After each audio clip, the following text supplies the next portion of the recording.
In the hot summer of 1485, a young English army marched toward the battlefield of Bosworth. Led by Henry Tudor, they were fighting to claim the throne of England and end decades of bloody civil war. They won the battle, ushering in the iconic Tudor dynasty. But as the triumphant soldiers marched into London to celebrate their new king, they brought an invisible passenger with them, something far more lethal than any steel blade. Within days, a terror swept through the streets of London that left even the most seasoned physicians trembling in horror. Healthy men who ate breakfast with their families in the morning were dead by dinner. It was not the bubonic plague. It didn't give you weeks to prepare, nor did it leave painful buboes or black spots on the skin. It gave its victims no warning. It struck with a sudden, violent chill, followed immediately by an agonizing, burning heat and a suffocating, foul-smelling sweat that soaked through mattresses. They called it a tech, the English sweat, or simply the sweating sickness. Its defining feature was its brutal, unprecedented speed. If you caught it, you would either die within 24 hours or survive to see the next sunrise. For over 70 years, this mysterious pathogen terrorized Tudor England, striking down lords, ladies, and king's advisors, before vanishing into thin air without a trace. Tonight, we step back into the dark, infectious corridors of 16th century Europe to uncover one of the most terrifying medical cold cases in human history. Welcome to Midnight Mysteries.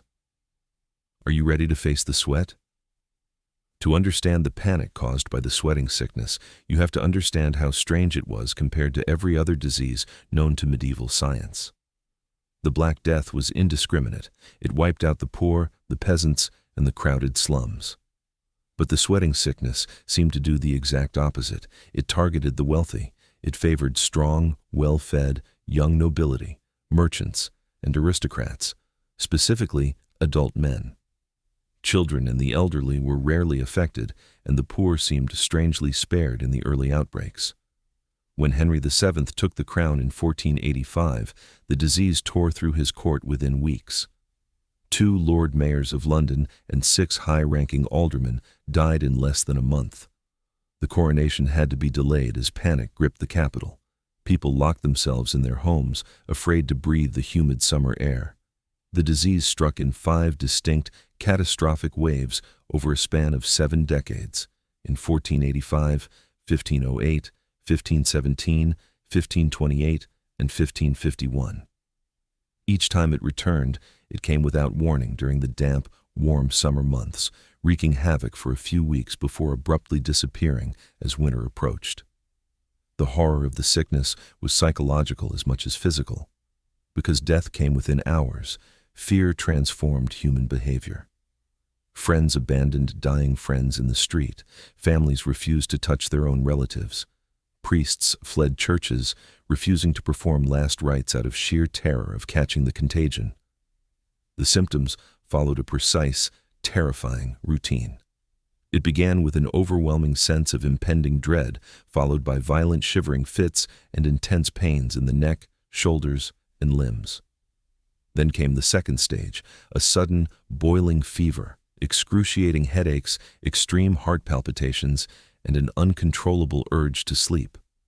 But physicians warned that if a patient fell asleep during the fever, they would never wake up again. By the time Henry VIII wore the crown, the sweating sickness was no longer just a medical crisis, it was a geopolitical threat. Henry VIII is remembered as a towering, tyrannical king, but when it came to illness, he was an absolute coward. He was consumed by an intense, lifelong phobia of disease, particularly the sweat. Whenever a case was reported anywhere near London, the king would pack up his entire court and flee into the countryside, constantly changing residences, sleeping in different bedrooms every night, and isolating himself from everyone except his closest doctors. The worst wave came in the summer of 1528. This outbreak was so severe that it brought the entire English government to a complete standstill. Around the king, the victims were falling like autumn leaves. His closest advisor, Cardinal Thomas Wolsey, caught the sickness but barely survived. Members of the royal privy chamber died within hours of standing guard at the king's door. Then, the disease invaded the king's romantic life. At the time, Henry was obsessively pursuing Anne Boleyn, trying to annul his marriage to Catherine of Aragon. In June 1528, news reached the king that Anne Boleyn herself had collapsed in her family home, drenched in sweat and fighting for her life.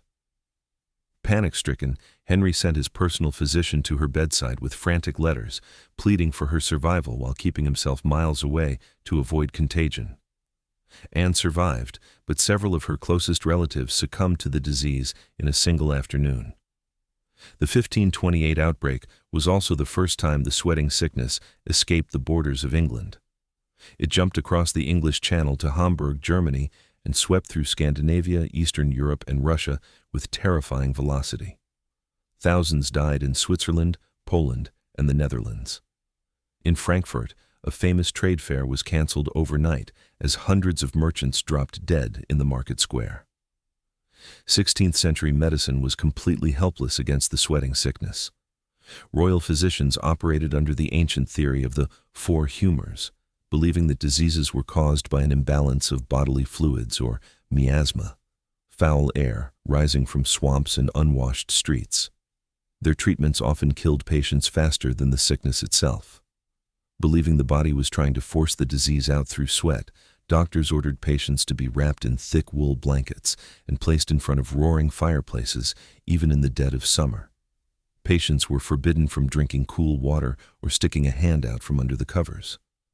If a patient showed signs of fatigue, attendants would beat them with sticks or pinch their flesh brutally to keep them awake, believing that sleep was an automatic death sentence. Many victims essentially died of extreme dehydration, heat stroke, and physical exhaustion inflicted by their own doctors. Then came the final wave in 1551. It began in Shrewsbury, England, and was documented meticulously by a doctor named John Caius, who wrote the only first-hand medical account of the disease. A boke or conseil against the disease, commonly called the sweat. Caius described strong, healthy young men walking down the street, suddenly dropping to their knees, crying out in agony, and dying on the cold cobblestones before anyone could carry them inside. He noted that the sickness seemed to select the English people specifically. Even English merchants living abroad in France or Flanders fell ill, while native locals standing right beside them remained completely unaffected. And then, as suddenly as it had arrived in 1485, it stopped.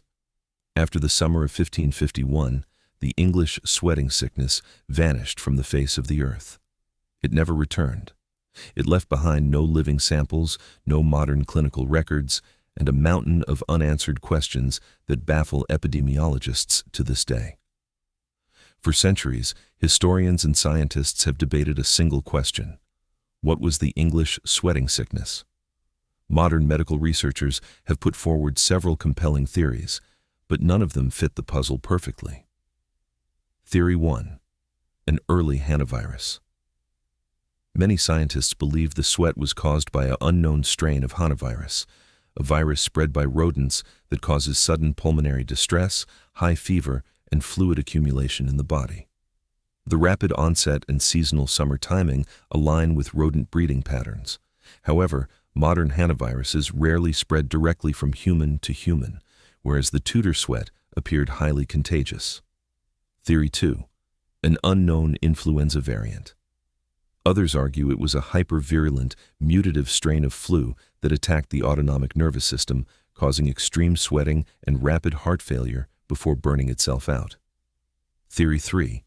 Relapsing fever or anthrax. Some researchers suggest insect-borne bacteria carried by lice or ticks or localized environmental poisoning, though this fails to explain its global spread in 1528.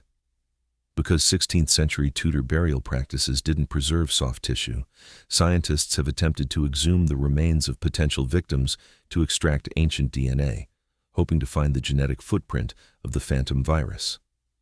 To this day, the true identity of the pathogen remains unknown. The English sweating sickness stands as a chilling reminder of nature's terrifying unpredictability. A disease emerged out of nowhere, changed the political landscape of Europe, struck terror into the hearts of monarchs, and vanished back into the shadows before human science could ever understand it. If you were captivated by this deep dive into historical dark medical mysteries, hit the like button, subscribe to Midnight Mysteries, and click the notification bell so you never miss an episode. Leave a comment below. Do you think the sweating sickness was an extinct virus, or could it be lying dormant, waiting to return? This was Midnight Mysteries. See you in the next video.